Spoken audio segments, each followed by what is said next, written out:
ہاں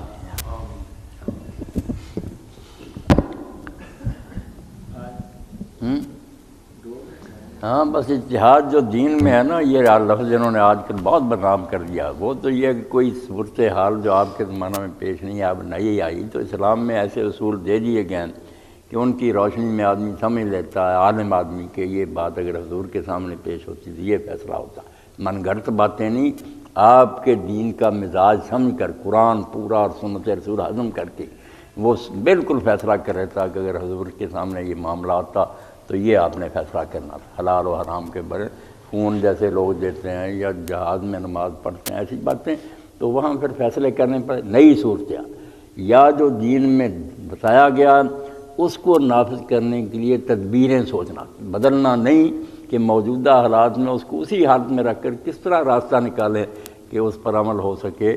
یہ کوئی نہیں کہ اگر بدل دیا تو اتحاد کیا، وہ تو بالکل ہے کہ نہ آپ نے تبدیلی کر دی دین میں، کوشش نہیں، اتحاد تک پوری کوشش کرو کہ دین اصل حالت میں نافذ ہو۔ نیا اگر سوال پیدا ہوا تو اس کا حل قرآن و سنت کی روشنی میں ڈھونڈو کہ دین کے مزاج کے مطابق کیا بات ہے۔ یہ نہیں کہ اسلام میں تغیر و تبدل کرو، یہ تو انحراف ہو گیا، منہ ہی پھیر لیا اسلام۔